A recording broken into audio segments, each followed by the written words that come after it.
옛날 아주 먼 옛날 강원도 깊은 산골짜기에서 마음씨 착한 소금 장수 박돌쇠가 살았습니다. 갓 서른을 넘긴 노총각이었지만 구릿빛 피부에 떡 벌어진 어깨를 가진 듬직한 사내였습니다. 어릴 적 부모를 여의고 머슴살이를 하며 힘들게 살아왔지만 타고난 넉살과 정직함 덕분에 가는 곳마다 사람들의 호감을 샀습니다. 그러던 어느 날 장터를 떠돌며 자유롭게 장사하는 소금 장수의 삶이 제격이라 생각하고 보찜 하나 둘러매고 나선 길이 그의 운명이 되었습니다. 그렇게 조선 팔도를 누비며 소금을 팔러 다닌 지 벌써 10년 세월이 훌쩍 넘었습니다. 돌쇠는 워낙 성격이 느긋하고 사람 좋기로 소문이 자자하여 발길 닿는 고을마다 금세 사람들과 어울렸습니다. 돌쇠 왔소, 목청껏 외치는 그의 우렁찬 목소리가 들리면 동네 안악들은 너나 할 것 없이 소금을 사려고 몰려들었습니다. 아이고, 박씨 총각 인심 한 번 후하네. 지난번에 왔던 소금 장수는 어찌나 째째한지 소금 한 톨까지 세서 주더니. 총각은 아주 그냥 퍼주는구먼.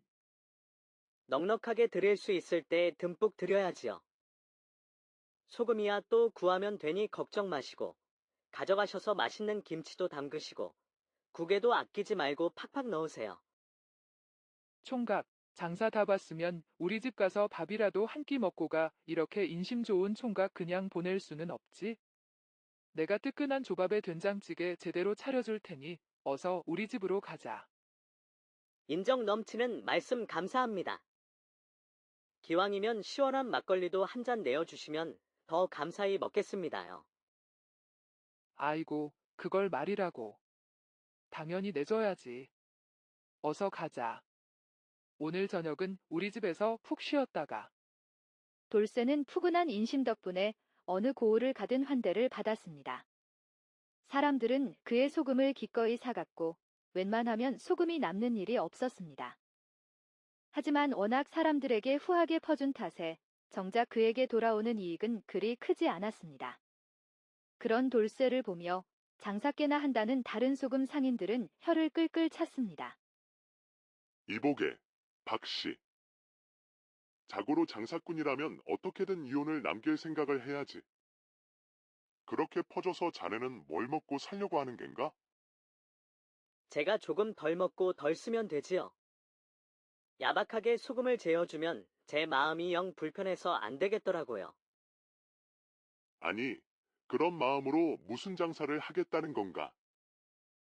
자네도 나이를 먹어가는데, 이제는 집도 없이, 처자식도 없이 떠돌아다니며 삭바느질이나 할 셈인가? 정신 좀 차리라고. 아이고, 제 처지에 살림을 차린다니요. 그게 어디 가당키나 한가요? 저는 그냥 이대로 여기저기 다니며 사람들한테 넉넉히 소금을 파는 게 제일 만족스럽습니다. 넉살 좋고 마음 좋은 돌쇠의 고집에 다른 상인들은 더 이상 뭐라 말하지 못하고 혀만 끌끌 찼습니다. 하지만 사실 돌쇠의 마음 한켠도 늘 쓸쓸했습니다. 남의 집 잔치에 소금을 팔러 갔을 때 곱게 혼례복을 차려입은 신랑 신부를 보면 자신과는 먼 세상 이야기처럼 느껴져 외로운 마음이 더욱 깊어지곤 했습니다. 그러던 어느 무더운 6월 땡볕 아래 돌쇠는 소금을 가득 실은 지게를 지고 문경세제 험한 고갯길을 넘고 있었습니다. 땀방울이 쉴 새 없이 쏟아지고 목은 바짝 말라왔습니다. 겨우 고개 마루턱에 올라 숨을 고르던 돌쇠는 시원한 물이라도 마실 생각으로 비탈길 아래 작은 개울가로 내려갔습니다. 개울가에는 쪽빛 치마저고리를 입은 앳된 김민지라는 처녀가 바가지로 물을 깃고 있었습니다. 돌쇠의 텁석불이 수염과 땀에 젖은 몰골을 본 민지는 깜짝 놀라 눈을 동그랗게 떴습니다. 왜 그러시오? 제 얼굴에 뭐라도 묻었소? 서방님. 민지의 갑작스러운 말에 돌쇠는 어안이 벙벙해졌습니다. 민지는 물바가지를 내려놓고 돌쇠에게 다가오더니 울먹이는 목소리로 그의 손을 잡으려 하며 말했습니다. 서방님, 왜 이제야 오셨어요? 제가 얼마나 기다렸는지 아세요? 민지는 돌쇠를 서방님이라 부르며 다짜고짜 그의 품에 안기려 했습니다. 아가씨, 잠깐만요. 사람 잘못 보신 것 같은데. 나는 아가씨 서방이 아니오. 내가 보기엔 아가씨 서방님은 훤칠하고 도포 자락 휘날리는 늠름한 선비님일 것 같은데 나는 이렇게 배도 나오고 수염도 덥수룩한 소금 장수일 뿐이요. 사람 잘못 보셨소. 돌쇠가 기겁하며 민지를 떼어내려 했지만 민지는 그의 소매를 꽉 붙잡고 놓아주려 하지 않았습니다. 싫어요. 서방님, 2번 다시 안 놓칠 거예요. 또 놓쳤다간 절 두고 한양으로 떠나실 거잖아요. 서방님이 어디 가시든 이번에는 꼭 붙어서 안 떨어질 거예요. 그러니 제발 절 두고 가지 마세요. 이보시오. 나는 당신 서방이 아니라니까. 도대체 왜 이러시오? 두 사람은 엉뚱하게 얽혀서 한참을 실랑이를 벌이다가 지칠 대로 지친 돌쇠는 민지에게 부드럽게 말하며 달랬습니다. 알겠소. 내가 절대 아가씨 곁에서 안 떨어질 테니 아가씨 집은 어디에 있소? 일단 집으로 갑시다. 정말이지요? 이제는 정말로 저를 안 떠나실 거지요? 물론이요. 아가씨 곁에 그림자처럼 딱 붙어 있을 테니 걱정 말고 앞장서시오. 정말 다행이다. 부모님도 서방님이 돌아오시기만을 손꼽아 기다리고 계세요. 우리 어서 집으로 돌아가요. 그렇게 얼떨결에 돌쇠는 민지에게 붙들려 그녀의 집으로 향하게 되었습니다.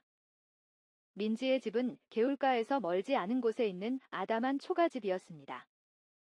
마침 민지의 부모님은 논일을 하러 나가 집안에는 그녀와 돌쇠 둘뿐이었습니다.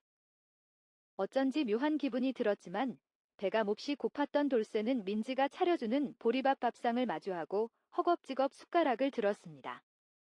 그가 정신없이 밥상을 비우고 있을 때 늑수그레한 노부부가 바치를 마치고 집으로 들어서며 밥을 먹고 있는 돌쇠를 보고 깜짝 놀랐습니다. 아버지, 어머니. 공 서방이 돌아왔어요. 민지가 노부부에게 다가가 돌쇠를 자신의 서방이라고 소개하자 허겁지겁 밥을 먹던 돌쇠는 밥숟가락을 내려놓고 안절부절 못하며 어정쩡하게 서 있었습니다. 그런 돌쇠와 자신의 딸을 번갈아 쳐다보던 노인은 딸에게 심부름 하나를 시켜 밖으로 내보내려고 딸에게 말했습니다. 정아야, 읍내 장터에 가서 아비가 아침에 맡겨놓은 참기름 병 좀 찾아오너라. 참기름이요. 알겠어요. 대신 서방님이 어디 못 가게 멍석 깔고 앉아서 단단히 지켜주셔야 돼요. 알겠다. 내 서방이 대문 밖으로 한 발짝도 못 나가게 할 테니 어서 다녀오너라. 딸이 멍한 표정으로 집을 나서는 것을 확인한 노인은 돌쇠를 물끄러미 보더니 깊은 한숨을 내쉬며 말했습니다. 니신지 모르겠지만 우리 정아 때문에 고생하셨소. 우리 때문에 식사도 제대로 못하셨을 텐데 드시던 밥이라도 마저 드시오. 노인이 전후사정도 묻지 않고 돌쇠에게 따뜻하게 말하자 그는 더욱 불편해 안절부절 못하다가 어떻게 정아를 만나 여기까지 오게 되었는지 그간의 일들을 솔직하게 이야기해 주었습니다. 노인은 돌쇠의 이야기를 다 듣고 나더니 씁쓸하게 웃으며 말했습니다. 그래도 우리 정아가 오늘은 참으로 마음씨 고운 분을 만났구려. 말하기 부끄럽지만 이런 일이 처음은 아니라서. 아까 보셔서 아시겠지만 우리 정이가 남들과는 조금 많이 다르오. 노인의 딸 정아는 어릴 적 홍역을 알아 사경을 헤맸지만 가난한 집안 형편에 제대로 된 약 한 번 써보지 못하고 겨우 목숨만 건졌습니다. 그 후로 정아는 정신이 온전치 못하고 마치 어린아이처럼 되어버렸습니다. 그래도 건너 마을에 마음 착한 총각이랑 억지로 짝을 지어줬는데 우리 사위가 장사 때문에 집을 자주 비운다고 하더이다. 그때부터 저 아이가 지나가는 젊은 사내만 보면 제 서방인 줄 알고 매달리고 난리를 쳐서 큰일을 겪을 뻔한 적도 여러 번 있었소. 다행히 오늘은 마음씨 좋은 분을 만나 이렇게 조용히 넘어갔구려. 사정을 들은 돌쇠는 정아와 그 가족들이 너무나 안쓰러워 눈시울이 붉어졌습니다. 당장 그들에게 해줄 수 있는 것은 없었지만 자신이 팔려고 가져온 소금을 그들에게 마음껏 내주었습니다. 아니, 우리한테 이렇게 소금을 많이 내주면 정작 총각은 무엇을 팔려고 하시오? 괜찮습니다. 소금은 또 구운 소금으로 만들면 되니까요. 어르신, 너무 걱정 마세요. 소금 장수, 잠깐만 기다려 보시오. 노인은 돌쇠를 잠시 기다리게 한 후 뒤뜰로 가더니 잠시 뒤 황소만큼 듬직한 늙은 당나귀 한 마리를 끌고 왔습니다. 소금 짐을 지고 다니려면 얼마나 힘들겠소. 이 나귀를 가져다 쓰시오. 나이는 좀 들었어도 아직 힘이 장사라. 소금찜 두세 개 정도는 거뜬히 싣고 다닐 거요. 아이고, 이렇게 귀한 나귀를 그냥 주시면 어르신은 어찌하시려고요? 걱정 마시오. 이제 나이가 들어 농사일도 우리 식구 먹고 살 만큼만 하니 전처럼 나귀를 쓸 일이 없소이다. 우리 집에 있어 봐야 늙어만 가니 데려가서 요긴하게 쓰시오. 돌쇠가 망설이자 노인은 한사코 나귀를 건네주었습니다. 돌쇠는 더는 마다하지 못하고 소금짐을 나귀 등에 싣고 정아의 집을 떠났습니다. 돌쇠는 마지못해 나귀를 받긴 했지만 막상 자신이 메고 다니던 무거운 소금짐을 나귀 등에 싣고 다니자 이전과는 비교할 수 없을 정도로 편했습니다. 10년이 넘는 세월 동안 소금짐을 메고 다녀 어깨에 굳은 살이 박히고 늘 허리와 무릎이 쑤셨는데 노인이 준 나귀 덕분에 힘들이지 않고 편안하게 장사를 다닐 수 있게 되었습니다. 며칠이 지난 후 돌쇠는 안동장터에서 장사를 마치고 난 뒤 지친 몸을 이끌고 주막을 찾아 낙동강 구비구비를 헤매고 있었습니다. 하지만 밤이 깊어질 때까지 아무리 돌아다녀도 주막은커녕 기와집 그림자조차 찾기 힘들었습니다. 캄캄한 밤길에 지친 돌쇠는 어느 양반댁 돌담 밑에 털썩 주저앉아 잠시 쉬어가기로 했습니다. 돌쇠가 돌담 밑에서 한숨 돌리고 있을 때 갑자기 돌담 너머에서 낭낭한 목소리가 속삭이듯이 들려왔습니다. 아니, 머슴 양반, 뭐 하다 이렇게 늦은 거예요? 갑자기 들려오는 목소리에 돌쇠는 깜짝 놀라 주변을 두리번거렸습니다. 그때 누군가 안간힘을 쓰며 돌담을 오르려는 모습이 눈에 들어왔습니다. 아이고, 애 떨어지겠네. 기다리다 목 빠지겠는데 왜 이리 늦은 거냐고요. 돌쇠가 가만히 쳐다보니 웬 젊은 여인이 비단댕기를 늘어뜨리고 돌담 위로 고개를 빼꼼 내밀고 끙끙거리며 그에게 소리치고 있었습니다. 그야, 찾다 못 찾아서 여기서 쉬고 있는 것 아니겠소? 아니, 안동 땅이 한두 번 다닌 길도 아닌데 뭘 새삼스럽게 못 찾는다는 거예요? 아이고, 힘들어. 일단 보따리라도 좀 받아요. 던질 테니 사기 그릇 깨지지 않게 조심해서 잘 받아요. 여인의 말에 돌쇠는 영문도 모른 채 어리둥절했습니다. 일단 무슨 일인지 여인이 시키는 대로 따르기로 했습니다. 잠시 뒤 여인이 보따리를 돌담 너머로 휙 던지자 돌쇠는 얼른 받아주었습니다. 조금 있자 여인이 버선발로 용을 쓰며 돌담 위로 폴짝 뛰어내렸습니다. 멀뚱히 서 있지만 말고 어서 나 좀 받아줘요. 아니, 오늘따라 왜 이렇게 어리버리하셔? 밥 한 숟가락도 못 먹은 사람처럼. 어찌 아셨어요? 오늘 종일 굶어서 숟가락 들 힘도 없소. 돌쇠가 여인을 부축해 땅에 내려서자 그녀는 다그치듯 말했습니다. 조금만 기다려요. 내일부터는 당신한테 산의 진미를 소반 가득 차려줄 테니. 그거 그렇고 기껏 구해온 게 코도 삐뚤어진 말라깽이 낙이에요. 이래서 어디 가마라도 제대로 끌겠어요. 허, 얕보지 마시오. 이 녀석이 보기보다 힘이 보통이 아니여. 소금 닷섬도 거뜬히 싣고 다니는데 칠흑같이 검은 털 색깔이 말보다 훨씬 낫다고. 실한 건 자기 주인이랑 똑 닮았네요. 여인이 콧소리를 내며 돌쇠에게 아양 떨듯이 말하자 돌쇠는 굳이 마다하지 않고 여인의 애교를 받아주었습니다. 갈 길이 멀어 가마는 못 끌겠소. 요 나귀 등에 올라타고 가야겠소. 낭자도 같이 타요. 짐이 많아 이 녀석이 버티려나 모르겠는데. 어디 한번 타봅시다. 그렇게 두 사람은 나귀 등에 엉덩이를 붙이고 안동 골목길을 벗어날 때쯤 밤은 이미 깊었고 먹구름까지 달빛을 가려 눈앞에 있는 여인의 얼굴도 제대로 보이지 않을 정도로 어두웠습니다. 근데 오늘따라 머슴 양반 등이 더 듬직해진 것 같아요. 어찌 이전보다 어깨도 더 넓어진 것 같고, 여인은 손으로 돌쇠의 등을 더듬으며 장난치듯 말했습니다. 이 몸이 타고나게 이렇게 장군처럼 태어난 걸 어찌하겠소. 그보다 너무 더듬지 마시오. 이러다 강물에 떨어지면 어쩌려고 그러시오? 어쩌겠어요. 떨어지면 당신 팔을 꼭 붙잡으면 되지요. 여인의 간드러지는 목소리에 돌쇠는 정신을 차리기 힘들었습니다. 그 순간 먹구름에 가려졌던 보름달이 휘영청 떠오르며 달빛이 사방을 환하게 비추자 돌쇠에게 장난을 치던 여인은 그의 얼굴을 보게 되었습니다.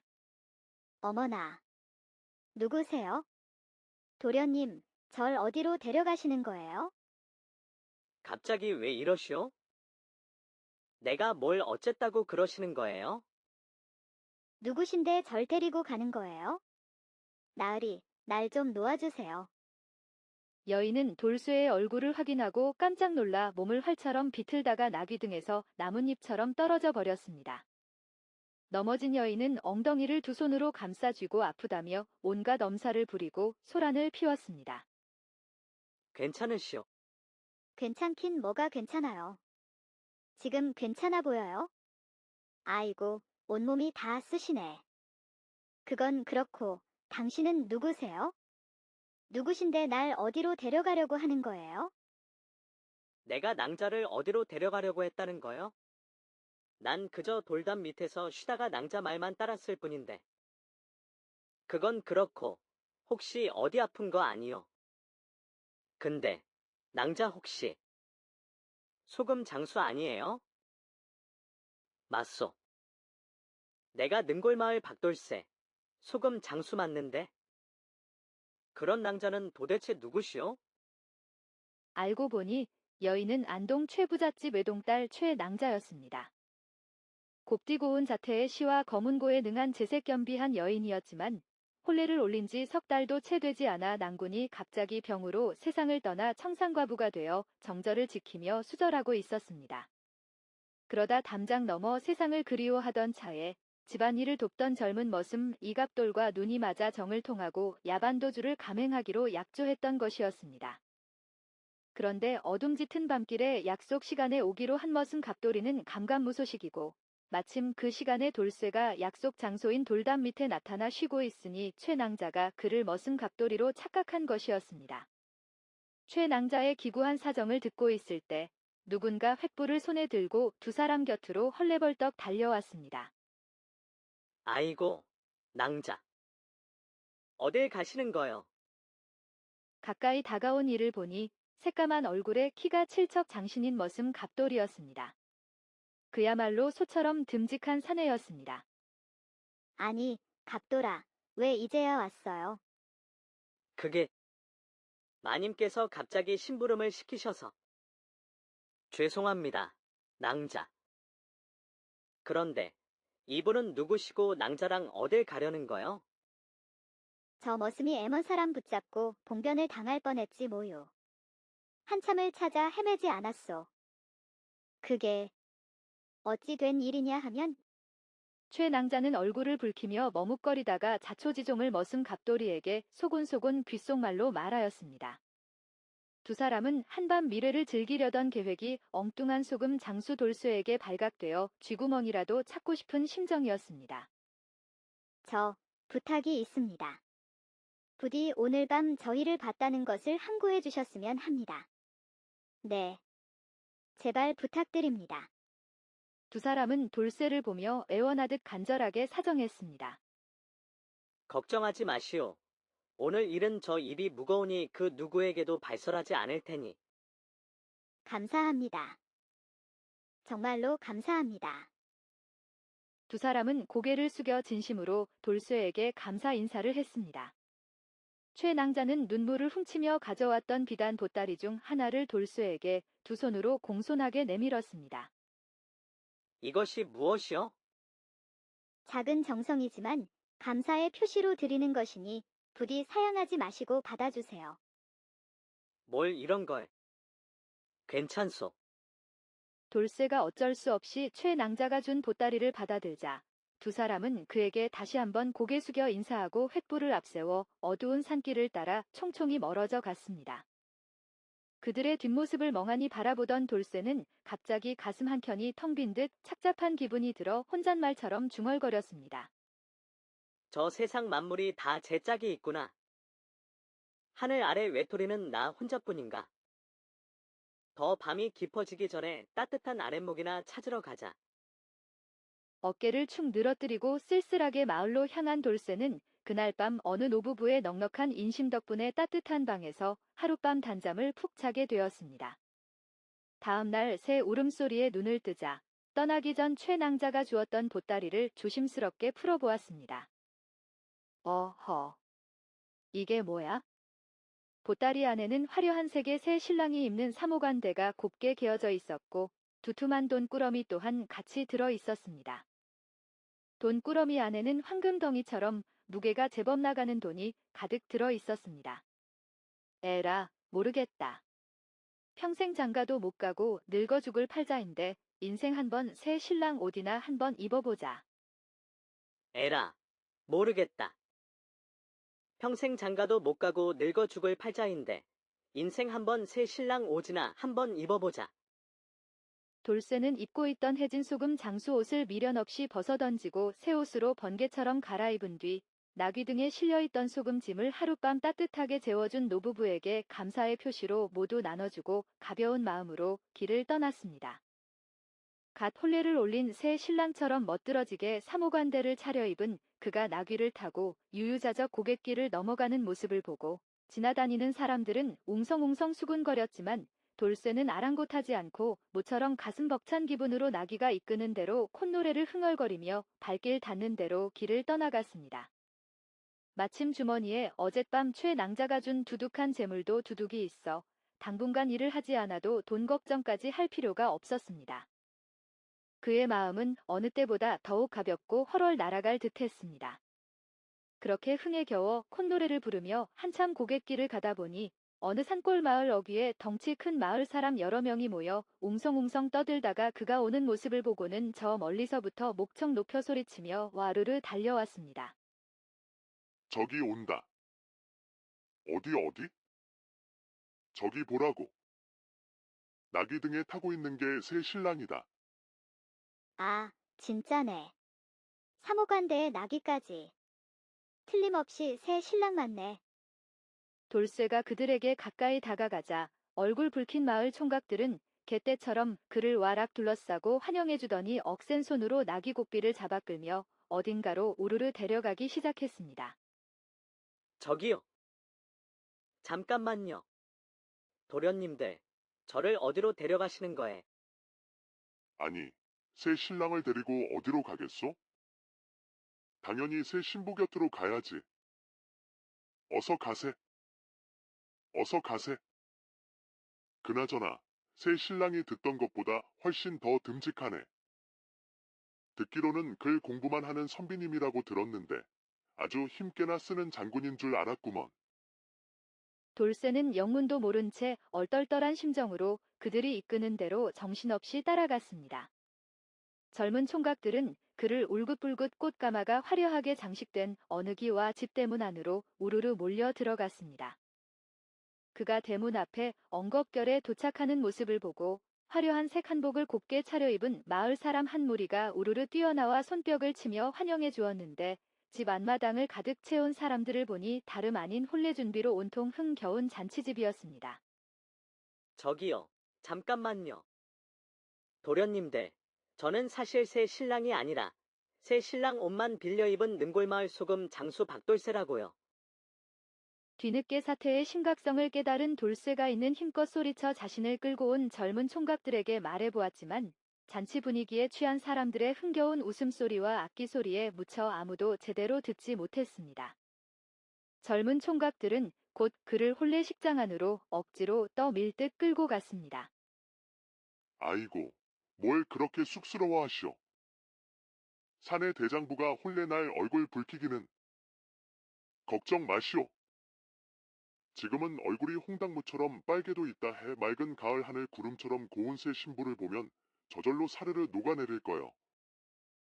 아니요. 도련님들, 그게 아니고 저는 정말 새 신랑이 아니라고요. 그가 이제라도 진실을 용기 내어 말해보았지만 취한 사람들의 귀에는 쇠귀의 경 읽기처럼 헛소리로만 들릴 뿐 그 누구도 귀 기울여 들어주지 않았습니다. 잠시 후 하얀 구름처럼 화려한 화롯을 곱게 차려입은 천상선녀처럼 아름다운 새 신부 최화서가 수줍은 미소를 머금고 눈앞에 살며시 나타나자 돌쇠는 눈이 휘둥그레 커지고 머릿속에 온갖 잡념이 눈 녹듯 사라지고 넋을 놓고 황홀하게 그녀만 하염없이 바라보고 있었습니다. 잠시 후 흥겨운 악기 소리가 울려 퍼지며 드디어 기다리고 기다리던 성스러운 혼례식이 엄숙하게 시작되었고 하객들의 축복 속에 두 사람이 마주보고 절을 하려는 바로 그 찰나. 갑자기 요란한 말 발굽 소리와 함께 집 앞에서 우르르 쾅쾅 격렬한 소란이 일어나온 잔치집 마당이 순식간에 아수라장처럼 시끌벅적한 소음으로 가득 찼습니다. 그 요란한 소리에 흥겨웠던 혼례식은 얼음 물을 끼 얹은 듯 순식간에 정적에 휩싸이며 일시 중단되었습니다. 잠시 후 새 하얀 얼굴의 머슴이 갑돌이가 혼례식장 안으로 숨가쁘게 달려와 난감한 표정으로 당황하며 목 놓아 소리쳤습니다. 대감마님, 큰일 났습니다. 밖에 진짜 새 신랑이라는 도련님이 억울하다며 저 혼례 못 올린다고 울고불고 난리치는데 도대체 어찌 해야 할까요? 이게 도대체 무슨 소리야? 지금 장난하는 거 아니지? 새 신랑은 이미 내 눈앞에 떡하니 와 있는데 또 새 신랑이 2명이나 왔단 말이냐? 대체 어떻게 된 영문인지 자세히 알아봐. 예, 대감마님. 지금 바로 알아보겠습니다. 하지만 저 도련님이 자신이 진짜 새 신랑이라고 계속 억지로 우기는 통에 함부로 쫓아내지 못하고 쩔쩔매고 있는데 어찌할까요? 이게 도대체 어떻게 된 일이야? 당장 새 신랑이라는 사람을 끌고 오너라. 내 두 눈으로 직접 확인해 봐야겠다. 잔치 마당이 떠나갈 듯 시끄럽게 웅성거리는 사람들의 날카로운 목소리와 혼란스러운 분위기를 온몸으로 고스란히 느낀 돌쇠는 머릿속이 새하얗게 지워지는 것 같았습니다. 당장이라도 혼례식장 문을 박차고 도망치고 싶었지만 고개를 돌려 맞은편에 눈물 글썽이며 난감한 얼굴을 하고 자신을 애처롭게 바라보는 꽃처럼 아름다운 새 신부 최화서의 가련한 모습을 본 순간 정신이 번쩍 들며 다시 마음을 굳게 고쳐먹었습니다. 저 대감마님과 하객 여러분께 조심스럽게 드릴 말씀이 있습니다. 그제야 잔치마당 모든 사람들이 일제히 웅성거림을 멈추고 일제히 돌쇠를 황소 눈처럼 커다란 눈으로 돌아보았고 수백 쌍의 날카로운 시선이 일점으로 그에게 송곳처럼 날카로운 화살처럼 매섭게 쏘아졌습니다. 돌쇠는 침묵 속에서 굳게 굳어진 얼굴로 숨을 크게 들이쉬고 내쉬며 자신이 진짜 새 신랑이 아니고 능골마을 소금 장수 박돌쇠이며 어떻게 해서 엉뚱하게 이곳 잔치집까지 오게 되었는지 자신이 겪은 황당하고 어처구니 없는 모든 일들을 솔직하고 자세하게 있는 그대로 진실을 말해주었습니다. 아니, 새 신랑이 될 귀한 손님을 얼굴 한번 제대로 확인도 안 하고 엉뚱한 사람을 새 신랑으로 착각하고 잔치를 벌였다니? 도대체 어떻게 이런 황당한 일이? 그게 당연히 사모관대 정장 차림으로 나귀까지 타고 혼례집에 떡하니 나타나는데 눈뜬 봉사가 아닌 이상 당연히 새 신랑인 줄 철석같이 믿었지요. 그러게 말입니다. 저도 당연히 저분이 진짜 새 신랑인 줄 굳게 믿었습니다. 머슴이 갑돌이와 신부 최화서의 아버지 최대감도 갑자기 꿀먹은 벙어리처럼 입을 다물고 얼굴만 붉히며 어쩔 줄 몰라 했습니다. 혼란스럽고 소란스러웠던 혼례식장은 잠시 후 진짜 새 신랑 도련님이 억울함을 가득 담아 울먹이며 혼례식장 안으로 당당하게 들어와 사태가 어느 정도 수습되고 정리가 된 후에야 겨우 다시 혼례식이 어렵게 시작되었습니다. 한바탕 웃지 못할 소동과 난리 법석을 치른 후 돌쇠는 영문도 모른 채 자신이 엄청난 곤욕을 치를 줄 단단히 각오했지만 뜻밖에도 혼례식장 가장 좋은 사랑방으로 정중하게 안내되어 입이 떡 벌어질 정도로 상다리가 휘어지도록 진수성찬 사내진미가 가득한 호화로운 잔치상을 받게 되었습니다. 돌쇠는 눈이 휘둥그레 커져 화려한 잔치상에 차려진 귀한 음식들만 멍하니 바라보며 어떻게 해야 할지 갈피를 잡지 못하고 이러지도 저러지도 못하고 쩔쩔매고 있는 사이 문풍지 바른 방문이 조용히 열리더니 근엄한 표정의 신부 최화서의 아버지 최대감이 묵직한 걸음으로 들어와 그의 맞은편에 점잖게 가부좌를 들고 앉았습니다. 아래 것들이 눈이 어두워 잘못 알고 귀한 손님께 큰 실례를 저질렀소이다. 부디 너그럽게 용서해 주시오. 아닙니다. 대감마님. 애초에 사무관대 새 신랑 옷을 엉뚱하게 입고 돌아다닌 제 잘못도 크다고 생각합니다. 허, 넉살도 좋으시구먼. 그렇게 너그럽게 넓은 마음으로 이해해 주신다니 정말로 고맙소.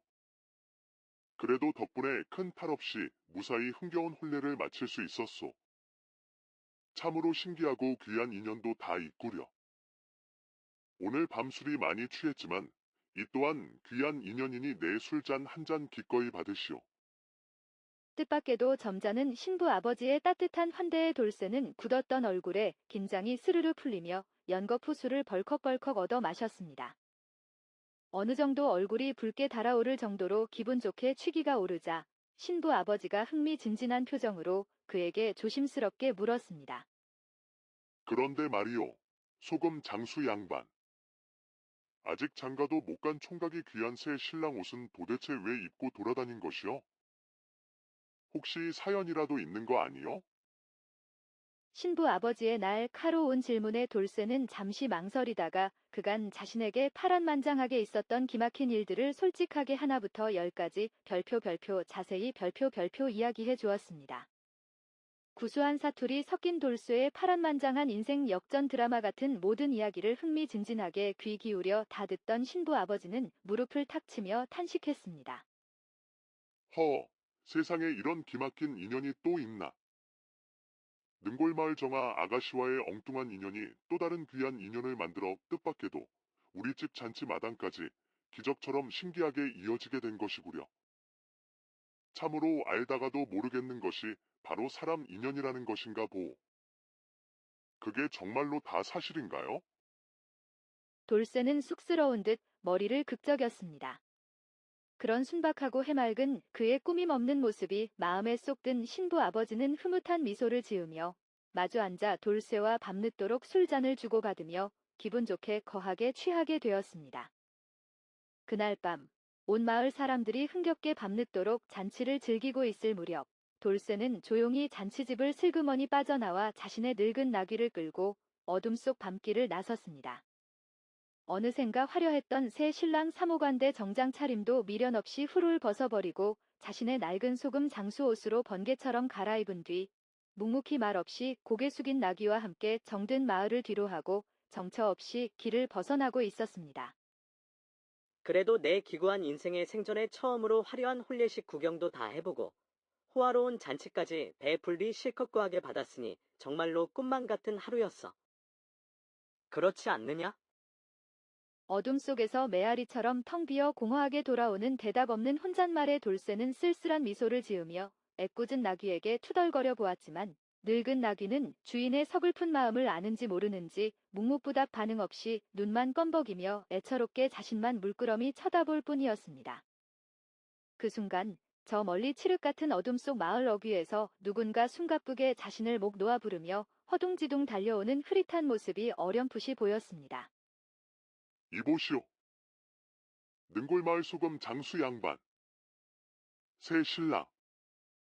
애타는 간절한 목소리에 돌쇠가 깜짝 놀라 쏜살같이 뒤돌아보니 다름 아닌 신부 최화서의 아버지 최대감이 버선발로 허둥지둥 땀 범벅이 된 얼굴로 덩치 큰 머슴 이 갑돌이와 함께 헐레벌떡 숨 넘어갈 듯 달려오고 있었습니다.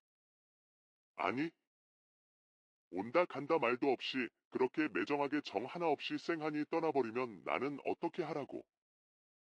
아이고, 다리야, 허리야, 힘들어 죽겠네. 대감마님. 그것이. 제가 오래 머물면 대감마님께 폐가 될까 염려되어 조용히 떠나려 했던 것입니다. 소금 장수 양반. 섭섭한 소리 마시오. 잠시라도 내 귀한 사위가 될 뻔한 소중한 인연이었는데 말 한마디 없이 그냥 가면 나는 어찌 되겠소? 안 돼요. 안 돼. 절대로 그냥 보낼 수 없어. 신부 아버지의 진심 어린 농담에 돌쇠는 멋쩍은 듯 얼굴을 붉히며 어색한 웃음만 헤헤 지어 보였습니다. 뒤 따라온 머슴 이 갑돌이 옆에 수줍은 표정으로 고개 숙인 채 조용히 서 있는 고운 자태의 젊은 여인이 눈에 들어와 자세히 쳐다보니 수줍게 얼굴 붉힌 채 고개 숙이고 있는 여인은 다름 아닌 천상선녀처럼 아름다운 새 신부 최화서였습니다. 소금 장수새 신랑, 어서 이리 와서 정중하게 인사하거라. 이 아이는 내 하나뿐인 조카딸 최화서일세. 알고 보니 내 조카 화서는 능골마을 소금 장수새 신랑을 이미 오래전부터 마음속 깊이 흠모하고 좋아하고 있더구려. 안녕하세요. 대감마님, 낭자. 예, 소금 장수 도련님, 안녕하세요. 몇 해 전 능골마을 장터에서 소금을 파실 때 제가 멀리서 잠깐 뵌 적이 있어요. 아, 그랬나요? 저 돌쇠는 하도 팔도 강산 이곳저곳을 정처 없이 떠돌아다녀서 기억이 가물가물하네요. 쑥스러워 얼굴 붉히는 수줍은 두 사람을 사랑스러운 눈빛으로 번갈아 흐뭇하게 쳐다보던 신부 아버지 최 대감이 활짝 웃으며 크게 소리 높여 흥겹게 말했습니다. 자, 자, 이제 망설이지 말고 다시 흥겨운 잔치집 우리 집으로 함께 돌아가십시다. 아직 술독에 술이 가득 넘치도록 많이 남았으니 오늘 밤새도록 해맑은 아침 해가 붉게 활을 타오르며 떠오를 때까지 신나게 마시고 흥겹게 놀아야 되지 않겠소. 네, 네. 대감마님 뜻대로 따르겠습니다. 그 후로 능골마을 소금 장수 박돌쇠와 최 대감의 조카딸 최화서 낭자는 첫눈에 반해 서로에게 호감을 느껴 사랑을 꽃피우고 마침내 천생연분 부부의 인연을 맺어 황금돼지해 가장 좋은 날을 길이를 잡아 백년가약 성스러운 혼례를 올렸습니다. 소금 장수 돌쇠는 장가 잘 간 덕분에 더 이상 고생하며 소금을 팔러 팔도 강산 떠돌아다니지 않아도 될 정도로 부귀 영화를 누리며 넉넉하고 부유해져 천사처럼 아름다운 아내 최화서와 금슬 좋은 행복한 가정을 오순도순 화목하게 꾸리며 오래오래 영원히 잘 먹고 잘 살았다고 전해집니다. 옛날 아주 먼 옛날 강원도 깊은 산골짜기에서 마음씨 착한 소금 장수 박돌쇠가 살았습니다. 갓 서른을 넘긴 노총각이었지만 구릿빛 피부에 떡 벌어진 어깨를 가진 듬직한 사내였습니다. 어릴 적 부모를 여의고 머슴살이를 하며 힘들게 살아왔지만 타고난 넉살과 정직함 덕분에 가는 곳마다 사람들의 호감을 샀습니다. 그러던 어느 날 장터를 떠돌며 자유롭게 장사하는 소금 장수의 삶이 제격이라 생각하고 보찜 하나 둘러매고 나선 길이 그의 운명이 되었습니다. 그렇게 조선 팔도를 누비며 소금을 팔러 다닌 지 벌써 10년 세월이 훌쩍 넘었습니다. 돌쇠는 워낙 성격이 느긋하고 사람 좋기로 소문이 자자하여 발길 닿는 고을마다 금세 사람들과 어울렸습니다. 돌쇠 왔소, 목청껏 외치는 그의 우렁찬 목소리가 들리면 동네 안악들은 너나 할 것 없이 소금을 사려고 몰려들었습니다. 아이고, 박씨 총각 인심 한 번 후하네.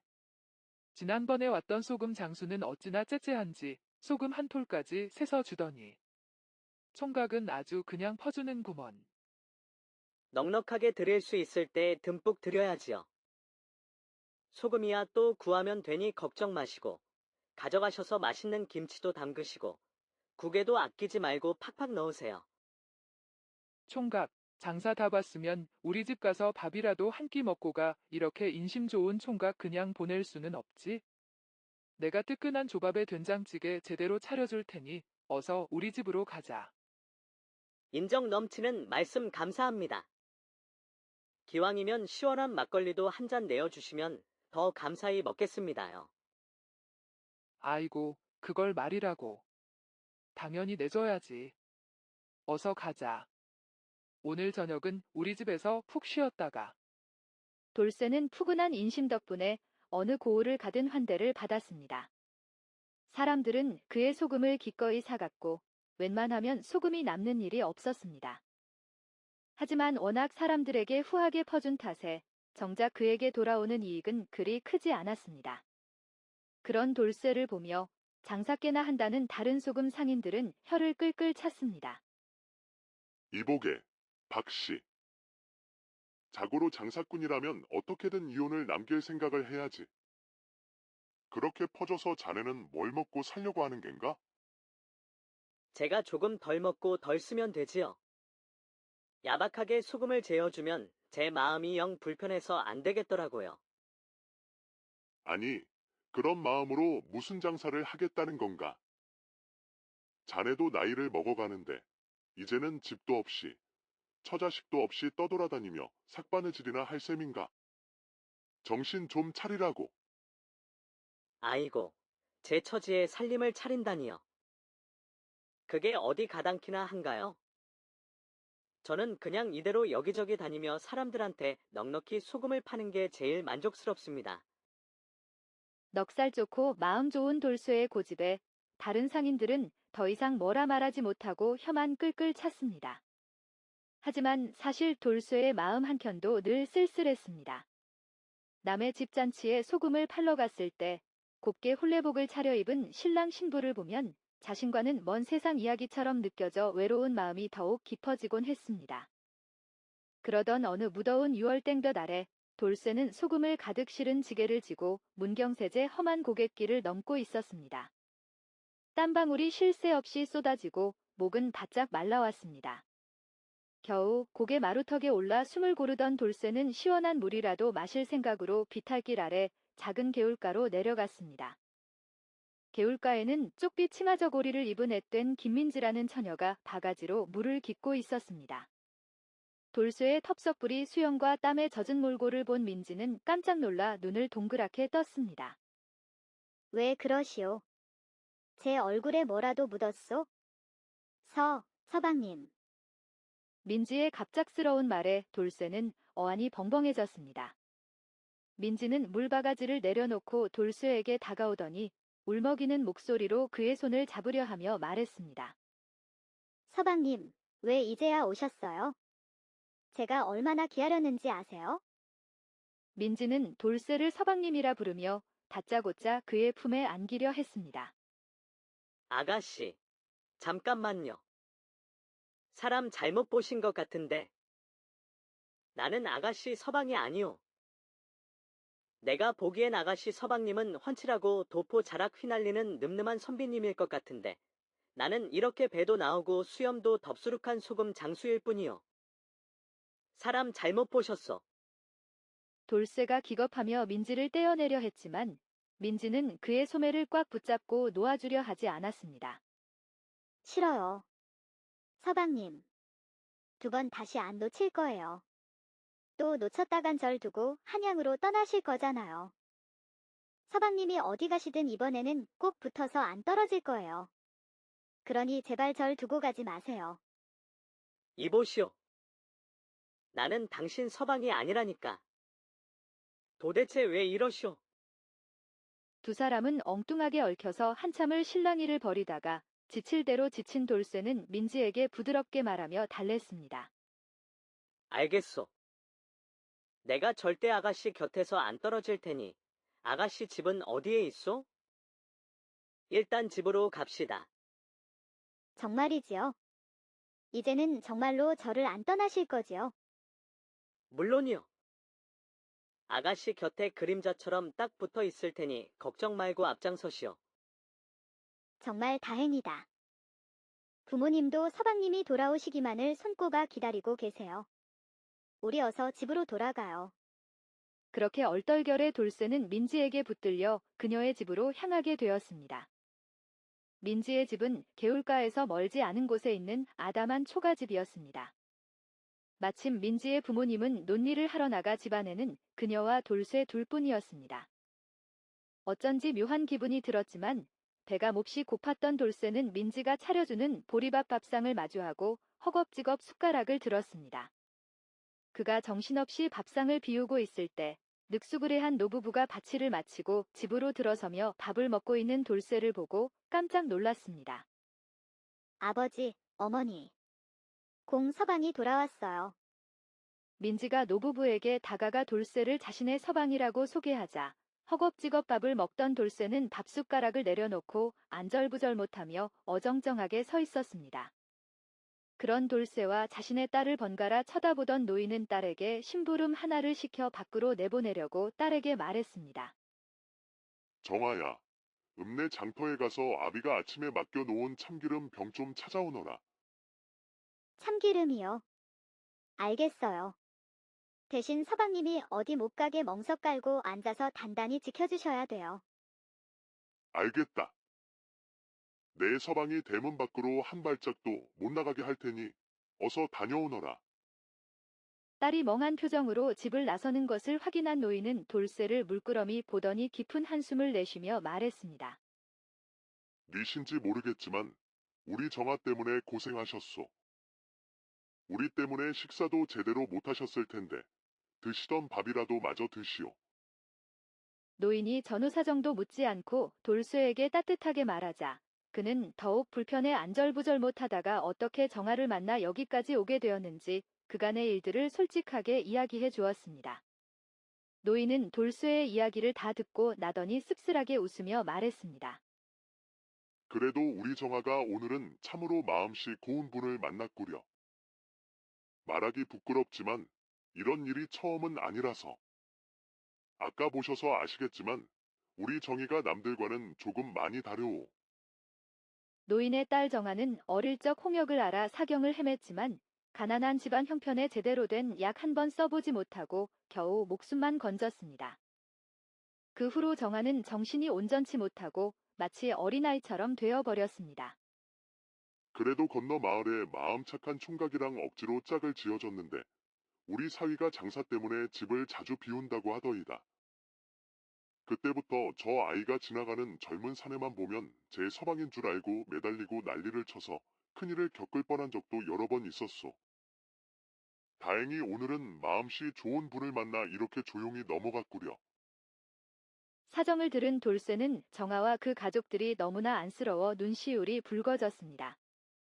당장 그들에게 해줄 수 있는 것은 없었지만 자신이 팔려고 가져온 소금을 그들에게 마음껏 내주었습니다. 아니, 우리한테 이렇게 소금을 많이 내주면 정작 총각은 무엇을 팔려고 하시오? 괜찮습니다. 소금은 또 구운 소금으로 만들면 되니까요. 어르신, 너무 걱정 마세요. 소금 장수. 잠깐만 기다려 보시오. 노인은 돌쇠를 잠시 기다리게 한 후 뒤뜰로 가더니 잠시 뒤 황소만큼 듬직한 늙은 당나귀 한 마리를 끌고 왔습니다. 소금 짐을 지고 다니려면 얼마나 힘들겠소. 이 나귀를 가져다 쓰시오. 나이는 좀 들었어도 아직 힘이 장사라. 소금찜 두세 개 정도는 거뜬히 싣고 다닐 거요. 아이고, 이렇게 귀한 나귀를 그냥 주시면 어르신은 어찌하시려고요? 걱정 마시오. 이제 나이가 들어 농사일도 우리 식구 먹고 살 만큼만 하니 전처럼 나귀를 쓸 일이 없소이다. 우리 집에 있어 봐야 늙어만 가니 데려가서 요긴하게 쓰시오.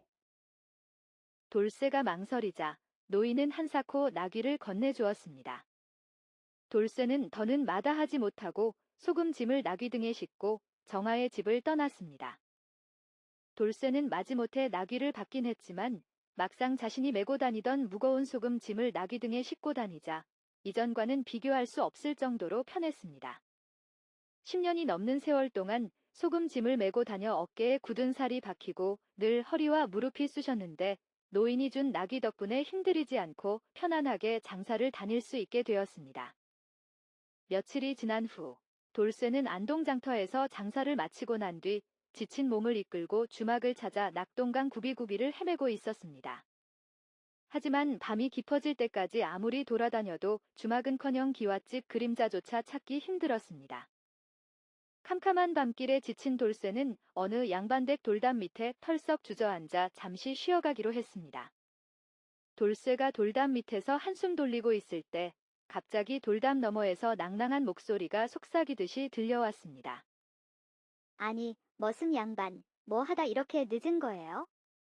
갑자기 들려오는 목소리에 돌쇠는 깜짝 놀라 주변을 두리번거렸습니다. 그때 누군가 안간힘을 쓰며 돌담을 오르려는 모습이 눈에 들어왔습니다. 아이고, 애 떨어지겠네. 기다리다 못 빠지겠는데 왜 이리 늦은 거냐고요. 돌쇠가 가만히 쳐다보니 웬 젊은 여인이 비단댕기를 늘어뜨리고 돌담 위로 고개를 빼꼼 내밀고 끙끙거리며 그에게 소리치고 있었습니다. 그야, 찾다 못 찾아서 여기서 쉬고 있는 것 아니겠소? 아니, 안동 땅이 한두 번 다닌 길도 아닌데 뭘 새삼스럽게 못 찾는다는 거예요? 아이고, 힘들어. 일단 보따리라도 좀 받아요. 던질 테니 사기 그릇 깨지지 않게 조심해서 잘 받아요. 여인의 말에 돌쇠는 영문도 모른 채 어리둥절했습니다. 일단 무슨 일인지 여인이 시키는 대로 따르기로 했습니다. 잠시 뒤 여인이 보따리를 돌담 너머로 휙 던지자 돌쇠는 얼른 받아주었습니다. 조금 있자 여인이 버선발로 용을 쓰며 돌담 위로 폴짝 뛰어내렸습니다. 멀뚱히 서 있지만 말고 어서 나 좀 받아줘요. 아니, 오늘따라 왜 이렇게 어리버리하셔? 밥 한 숟가락도 못 먹은 사람처럼. 어찌 아셨어요? 오늘 종일 굶어서 숟가락 들 힘도 없소. 돌쇠가 여인을 부축해 땅에 내려서자 그녀는 다그치듯 말했습니다. 조금만 기다려요. 내일부터는 당신한테 산의 진미를 소반 가득 차려줄 테니. 그거 그렇고 기껏 구해온 게 코도 삐뚤어진 말라깽이 낙이에요. 이래서 어디 가마라도 제대로 끌겠어요. 허, 얕보지 마시오. 이 녀석이 보기보다 힘이 보통이 아니여. 소금 닷섬도 거뜬히 싣고 다니는데 칠흑같이 검은 털 색깔이 말보다 훨씬 낫다고. 실한 건 자기 주인이랑 똑 닮았네요. 여인이 콧소리를 내며 돌쇠에게 아양 떨듯이 말하자 돌쇠는 굳이 마다하지 않고 여인의 애교를 받아주었습니다. 갈 길이 멀어 가마는 못 끌겠소. 요 나귀 등에 올라타고 가야겠소. 낭자도 같이 타요. 짐이 많아 이 녀석이 버티려나 모르겠는데. 어디 한번 타봅시다. 그렇게 두 사람은 나귀 등에 엉덩이를 붙이고 안동 골목길을 벗어날 때쯤 밤은 이미 깊었고 먹구름까지 달빛을 가려 눈앞에 있는 여인의 얼굴도 제대로 보이지 않을 정도로 어두웠습니다. 근데 오늘따라 머슴 양반 등이 더 듬직해진 것 같아요. 어찌 이전보다 어깨도 더 넓어진 것 같고. 여인은 손으로 돌쇠의 등을 더듬으며 장난치듯 말했습니다. 이 몸이 타고나게 이렇게 장군처럼 태어난 걸 어찌하겠소. 그보다 너무 더듬지 마시오. 이러다 강물에 떨어지면 어쩌려고 그러시오. 어쩌겠어요. 떨어지면 당신 팔을 꼭 붙잡으면 되지요. 여인의 간드러지는 목소리에 돌쇠는 정신을 차리기 힘들었습니다. 그 순간 먹구름에 가려졌던 보름달이 휘영청 떠오르며 달빛이 사방을 환하게 비추자 돌쇠에게 장난을 치던 여인은 그의 얼굴을 보게 되었습니다. 어머나. 누구세요? 도련님, 절 어디로 데려가시는 거예요? 갑자기 왜 이러시오? 내가 뭘 어쨌다고 그러시는 거예요? 누구신데 절 데리고 가는 거예요? 나으리, 날 좀 놓아주세요. 여인은 돌쇠의 얼굴을 확인하고 깜짝 놀라 몸을 활처럼 비틀다가 나귀 등에서 나뭇잎처럼 떨어져 버렸습니다. 넘어진 여인은 엉덩이를 두 손으로 감싸 쥐고 아프다며 온갖 엄살을 부리고 소란을 피웠습니다.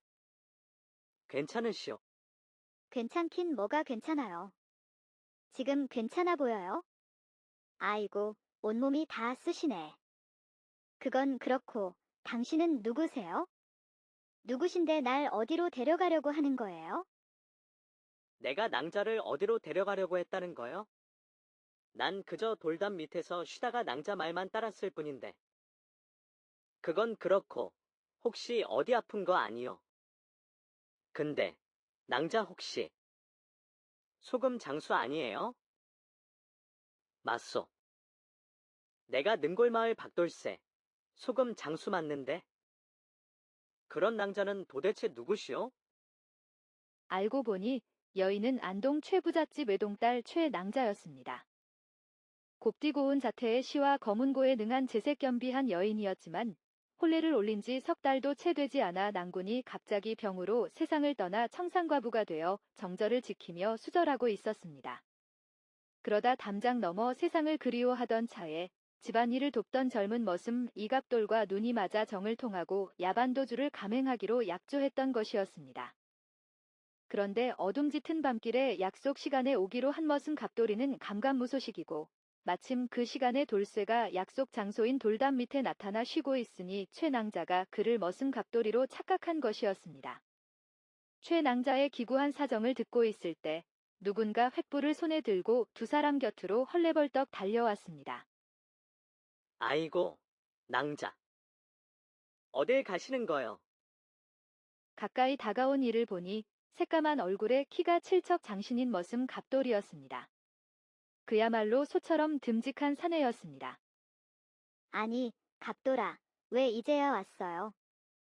그게 마님께서 갑자기 심부름을 시키셔서. 죄송합니다, 낭자. 그런데 이분은 누구시고 낭자랑 어딜 가려는 거요? 저 머슴이 애먼 사람 붙잡고 봉변을 당할 뻔했지 뭐요. 한참을 찾아 헤매지 않았소.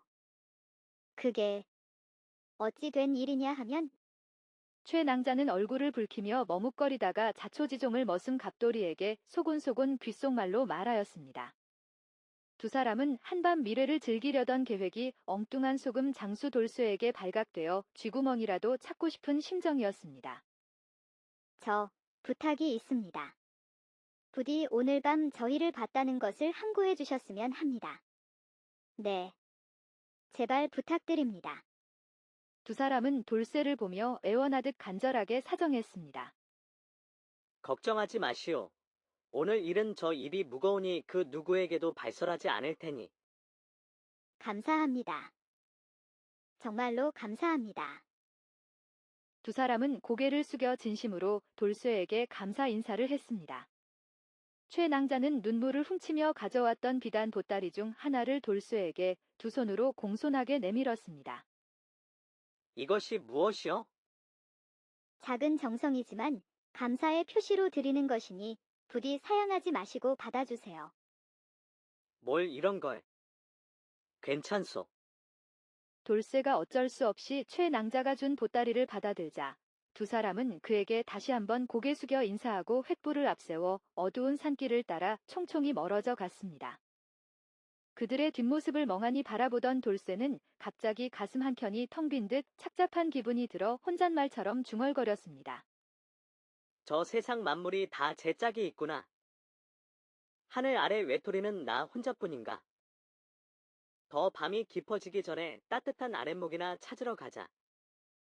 어깨를 축 늘어뜨리고 쓸쓸하게 마을로 향한 돌쇠는 그날 밤 어느 노부부의 넉넉한 인심 덕분에 따뜻한 방에서 하룻밤 단잠을 푹 자게 되었습니다. 다음 날 새 울음소리에 눈을 뜨자 떠나기 전 최낭자가 주었던 보따리를 조심스럽게 풀어보았습니다. 어허, 이게 뭐야? 보따리 안에는 화려한 색의 새 신랑이 입는 사모관대가 곱게 개어져 있었고 두툼한 돈꾸러미 또한 같이 들어 있었습니다. 돈꾸러미 안에는 황금덩이처럼 무게가 제법 나가는 돈이 가득 들어 있었습니다. 에라, 모르겠다. 평생 장가도 못 가고 늙어 죽을 팔자인데 인생 한번 새 신랑 옷이나 한번 입어보자. 에라, 모르겠다. 평생 장가도 못 가고 늙어 죽을 팔자인데 인생 한번 새 신랑 옷이나 한번 입어보자. 돌쇠는 입고 있던 해진 소금 장수 옷을 미련 없이 벗어던지고 새 옷으로 번개처럼 갈아입은 뒤 나귀 등에 실려있던 소금짐을 하룻밤 따뜻하게 재워준 노부부에게 감사의 표시로 모두 나눠주고 가벼운 마음으로 길을 떠났습니다. 갓 혼례를 올린 새 신랑처럼 멋들어지게 사모관대를 차려입은 그가 나귀를 타고 유유자적 고갯길을 넘어가는 모습을 보고 지나다니는 사람들은 웅성웅성 수군거렸지만 돌쇠는 아랑곳하지 않고 모처럼 가슴 벅찬 기분으로 나귀가 이끄는 대로 콧노래를 흥얼거리며 발길 닿는 대로 길을 떠나갔습니다. 마침 주머니에 어젯밤 최낭자가 준 두둑한 재물도 두둑이 있어 당분간 일을 하지 않아도 돈 걱정까지 할 필요가 없었습니다. 그의 마음은 어느 때보다 더욱 가볍고 헐헐 날아갈 듯했습니다. 그렇게 흥에 겨워 콧노래를 부르며 한참 고갯길을 가다 보니 어느 산골 마을 어귀에 덩치 큰 마을 사람 여러 명이 모여 웅성웅성 떠들다가 그가 오는 모습을 보고는 저 멀리서부터 목청 높여 소리치며 와르르 달려왔습니다. 저기 온다. 어디? 저기 보라고. 나귀 등에 타고 있는 게 새 신랑이다. 아, 진짜네. 사모관대에 나귀까지. 틀림없이 새 신랑 맞네. 돌쇠가 그들에게 가까이 다가가자 얼굴 붉힌 마을 총각들은 개떼처럼 그를 와락 둘러싸고 환영해주더니 억센 손으로 나귀 고삐를 잡아 끌며 어딘가로 우르르 데려가기 시작했습니다. 저기요. 잠깐만요. 도련님들, 저를 어디로 데려가시는 거에? 아니, 새 신랑을 데리고 어디로 가겠소? 당연히 새 신부 곁으로 가야지. 어서 가세. 어서 가세. 그나저나 새 신랑이 듣던 것보다 훨씬 더 듬직하네. 듣기로는 글 공부만 하는 선비님이라고 들었는데 아주 힘께나 쓰는 장군인 줄 알았구먼. 돌쇠는 영문도 모른 채 얼떨떨한 심정으로 그들이 이끄는 대로 정신없이 따라갔습니다. 젊은 총각들은 그를 울긋불긋 꽃가마가 화려하게 장식된 어느 기와 집대문 안으로 우르르 몰려 들어갔습니다. 그가 대문 앞에 엉겁결에 도착하는 모습을 보고 화려한 색 한복을 곱게 차려입은 마을 사람 한 무리가 우르르 뛰어나와 손뼉을 치며 환영해 주었는데 집 앞마당을 가득 채운 사람들을 보니 다름 아닌 혼례 준비로 온통 흥겨운 잔치집이었습니다. 저기요. 잠깐만요. 도련님들, 저는 사실 새 신랑이 아니라 새 신랑 옷만 빌려 입은 능골마을 소금 장수 박돌쇠라고요. 뒤늦게 사태의 심각성을 깨달은 돌쇠가 있는 힘껏 소리쳐 자신을 끌고 온 젊은 총각들에게 말해보았지만 잔치 분위기에 취한 사람들의 흥겨운 웃음소리와 악기소리에 묻혀 아무도 제대로 듣지 못했습니다. 젊은 총각들은 곧 그를 혼례식장 안으로 억지로 떠밀듯 끌고 갔습니다. 아이고, 뭘 그렇게 쑥스러워하시오. 사내 대장부가 혼례날 얼굴 붉히기는 걱정 마시오. 지금은 얼굴이 홍당무처럼 빨개도 있다 해 맑은 가을 하늘 구름처럼 고운 새 신부를 보면 저절로 사르르 녹아내릴 거요. 아니요. 도련님들, 그게 아니고 저는 정말 새 신랑이 아니라고요. 그가 이제라도 진실을 용기내어 말해보았지만 취한 사람들의 귀에는 쇠귀의 경 읽기처럼 헛소리로만 들릴 뿐 그 누구도 귀 기울여 들어주지 않았습니다. 잠시 후 하얀 구름처럼 화려한 화롯을 곱게 차려입은 천상선녀처럼 아름다운 새 신부 최화서가 수줍은 미소를 머금고 눈앞에 살며시 나타나자 돌쇠는 눈이 휘둥그레 커지고 머릿속에 온갖 잡념이 눈 녹듯 사라지고 넋을 놓고 황홀하게 그녀만 하염없이 바라보고 있었습니다.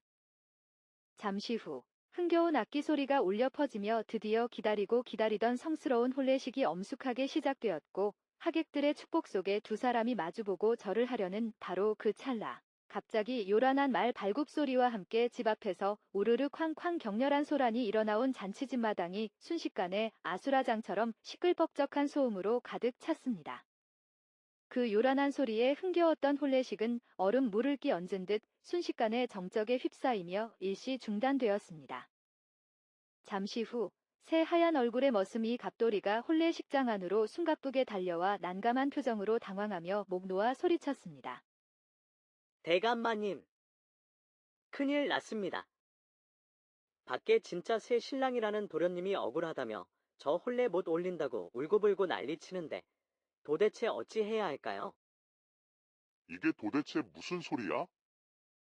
지금 장난하는 거 아니지?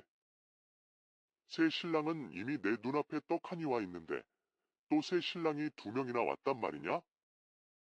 대체 어떻게 된 영문인지 자세히 알아봐.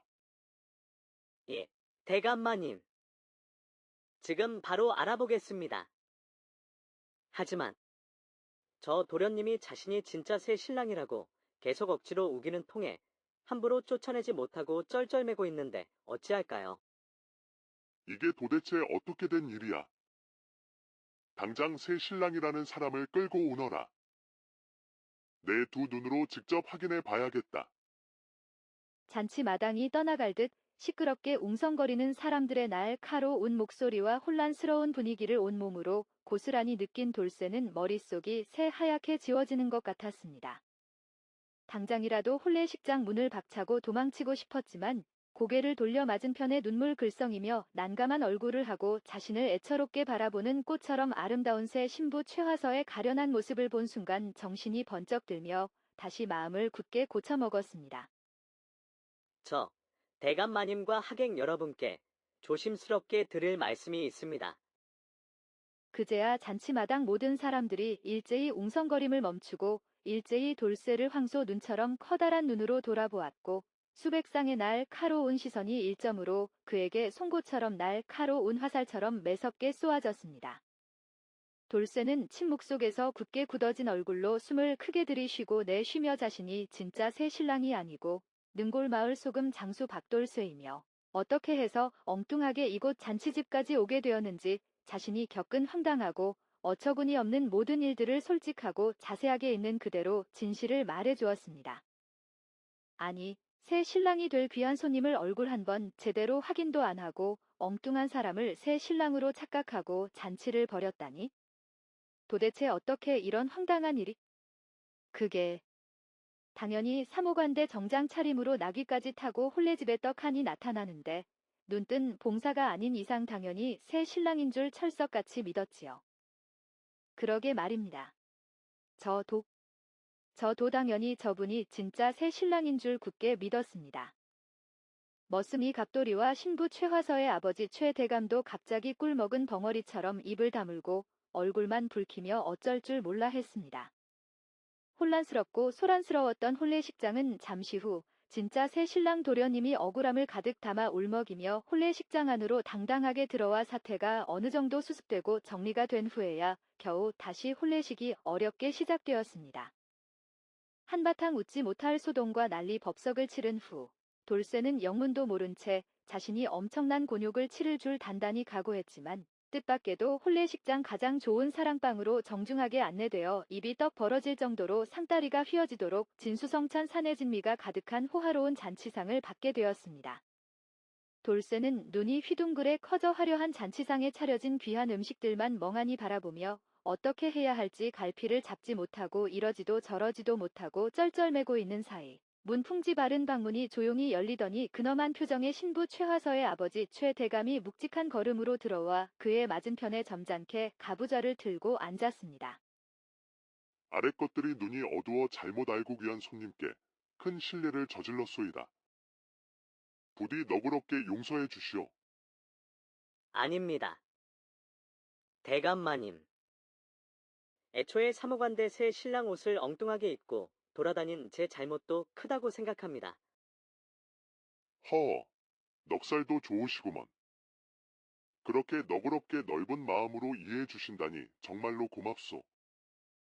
그래도 덕분에 큰 탈 없이 무사히 흥겨운 혼례를 마칠 수 있었소.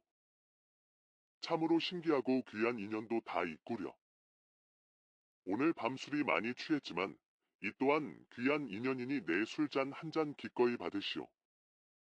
뜻밖에도 점잖은 신부 아버지의 따뜻한 환대의 돌쇠는 굳었던 얼굴에 긴장이 스르르 풀리며 연거푸 술을 벌컥벌컥 얻어 마셨습니다. 어느 정도 얼굴이 붉게 달아오를 정도로 기분 좋게 취기가 오르자 신부 아버지가 흥미진진한 표정으로 그에게 조심스럽게 물었습니다. 그런데 말이오, 소금 장수 양반. 아직 장가도 못 간 총각이 귀한 새 신랑 옷은 도대체 왜 입고 돌아다닌 것이오? 혹시 사연이라도 있는 거 아니요?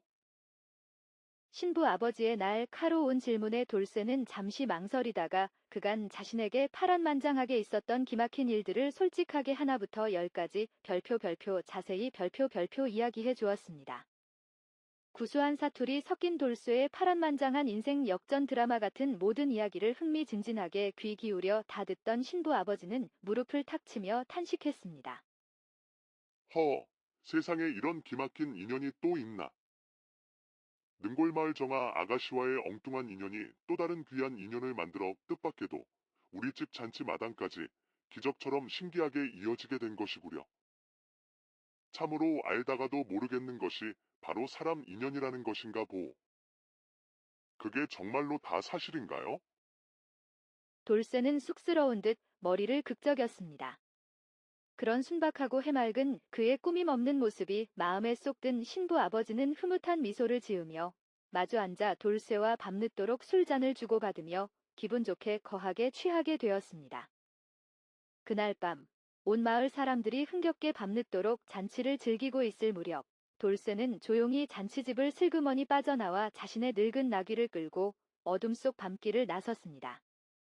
어느샌가 화려했던 새 신랑 사모관대 정장 차림도 미련 없이 훌훌 벗어버리고 자신의 낡은 소금 장수 옷으로 번개처럼 갈아입은 뒤 묵묵히 말 없이 고개 숙인 나귀와 함께 정든 마을을 뒤로하고 정처 없이 길을 벗어나고 있었습니다.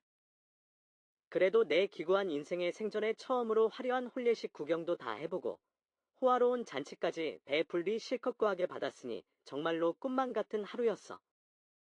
그렇지 않느냐? 어둠 속에서 메아리처럼 텅 비어 공허하게 돌아오는 대답 없는 혼잣말에 돌쇠는 쓸쓸한 미소를 지으며 애꿎은 나귀에게 투덜거려 보았지만 늙은 나귀는 주인의 서글픈 마음을 아는지 모르는지 묵묵부답 반응 없이 눈만 껌벅이며 애처롭게 자신만 물끄러미 쳐다볼 뿐이었습니다. 그 순간 저 멀리 칠흑 같은 어둠 속 마을 어귀에서 누군가 숨가쁘게 자신을 목 놓아 부르며 허둥지둥 달려오는 흐릿한 모습이 어렴풋이 보였습니다. 이보시오. 능골마을 소금 장수 양반. 새 신랑. 애타는 간절한 목소리에 돌쇠가 깜짝 놀라 쏜살같이 뒤돌아보니 다름 아닌 신부 최화서의 아버지 최대감이 버선발로 허둥지둥 땀 범벅이 된 얼굴로 덩치 큰 머슴 이 갑돌이와 함께 헐레벌떡 숨 넘어갈 듯 달려오고 있었습니다. 아니, 온다 간다 말도 없이 그렇게 매정하게 정 하나 없이 쌩하니 떠나버리면 나는 어떻게 하라고. 아이고, 다리야, 허리야, 힘들어 죽겠네. 대감마님. 그것이. 제가 오래 머물면 대감마님께 폐가 될까 염려되어 조용히 떠나려 했던 것입니다. 소금 장수 양반. 섭섭한 소리 마시오. 잠시라도 내 귀한 사위가 될 뻔한 소중한 인연이었는데 말 한마디 없이 그냥 가면 나는 어찌 되겠소? 안 돼요. 안 돼. 절대로 그냥 보낼 수 없어. 신부 아버지의 진심 어린 농담에 돌쇠는 멋쩍은 듯 얼굴을 붉히며 어색한 웃음만 헤헤 지어 보였습니다.